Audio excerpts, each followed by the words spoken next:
These towers in GTA 4 have a very dark history in-game and in real life. There is a reason why whenever you enter these buildings you will see the words "Welcome to Hell" written on the walls. And by the end of this video you will know exactly why Rockstar describes this place as hell. You will also know why the words RIP CJ, Tommy and Claude are written on the walls inside these buildings. Because this still remains a mystery to this day, but it is fairly easy to explain. But first of all, let's learn about these buildings. So this is actually a housing complex, and in GTA 4 they're called the Governor Greg Johnson Projects. A few missions across the Ballad of Gay Tony, The Lost and the Damned, and GTA 4 do take place here. The main one being the Holland Play, specifically if we decide to go after Dwayne instead of Playboy. Dwayne owns an apartment inside this housing complex. We end up breaking into his apartment and shooting him dead. This is also the location of a Most Wanted mission where we go into this housing complex and kill somebody else inside their apartment. So you can already see the main theme here. People are dying inside this building. The same building that's considered hell.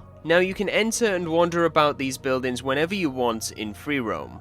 The corridors are covered in blood, the rooms are covered in blood, the pillowcases and the mattresses are covered in blood. Not to mention the off-putting graffiti all over the walls. This entire place seems like a crack den. And that's because this entire housing complex is based on a real-life housing complex in Harlem, New York. These towers in real life are called the Polo Grounds Towers. Now don't get me wrong, this location isn't as bad today in current day. It's still a rough place and I wouldn't advise it, but it's nothing compared to what this location was like in the 1980s, the 1990s, and the early 2000s when this game was made. The Polo Grounds Towers are notorious for their extremely high crime rates and murders. For most of its life, it's been a hotspot for gangsters, drug dealers, junkies, and pretty much anything you can imagine. And it has been like that for decades. If you've ever seen the movie called Paid in Full, you'll know exactly what I'm talking about, as that movie is set in the same part of New York and is loosely based on a real story in Harlem in the 1980s.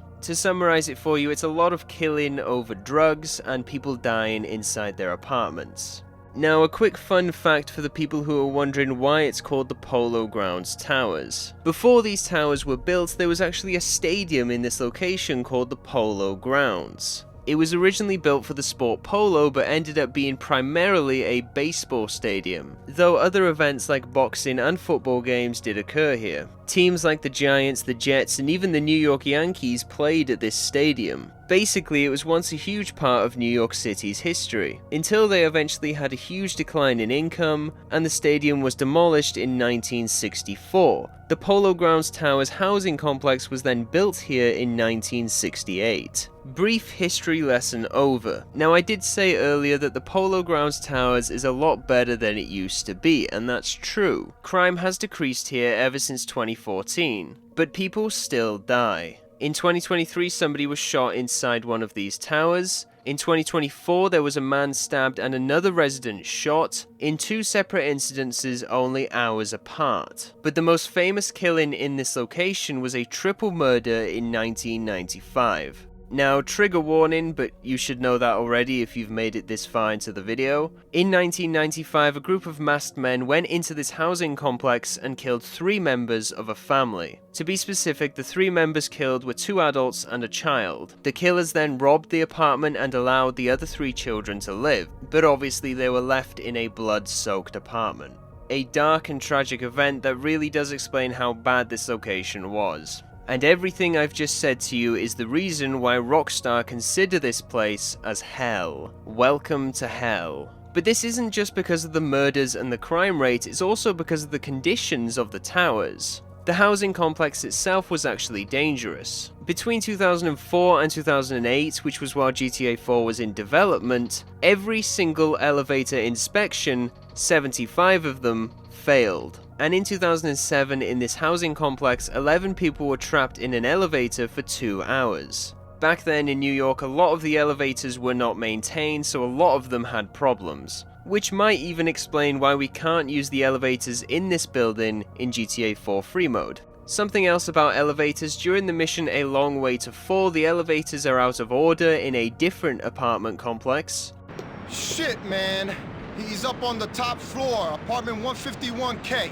You have to walk the last few floors. Elevator don't go up there, they're fixing it up. Just something I realized while making this video, that's definitely a reference to the elevators not being maintained at the time this game was made. But back to the towers we were initially talking about. You now know the entire dark history of this location in real life. And you now know why Dwayne lives here, because this is the only place he can afford. But now it's time to finally look at the strange graffiti found inside these buildings, specifically the RIP CJ, Tommy and Claude. The posts online I've seen about this, people have taken it literally. They believe that this means Tommy, CJ and Claude are dead. Now before I tell you what this actually means, let me tell you how that's not possible.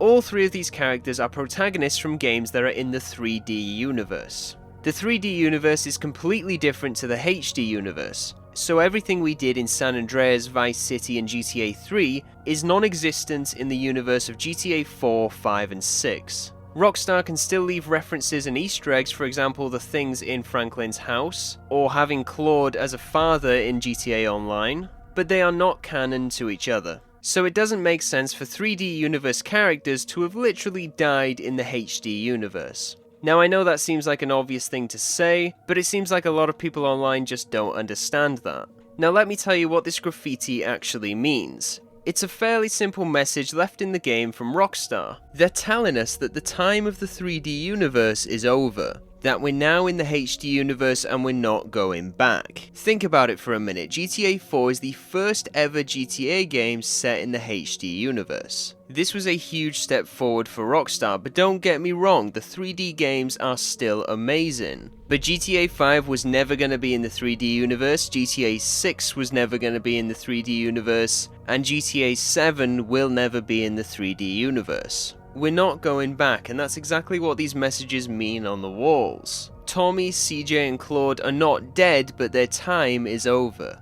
And GTA 4 was the groundbreaking game that sealed that. So that's all this graffiti is, it's just a memorial of the older games. So that is everything on the inside and the outside of these towers covered, including their dark past. I definitely learnt a lot while making this video, but if you enjoyed, drop a like. Every single like helps me out an incredible amount. If you have any specific myths or mysteries you want me to cover, it doesn't matter which GTA game it's from, put it in the comments below and I'll be sure to take a look at them. If you haven't already, you might as well subscribe while you're there, and have a good day.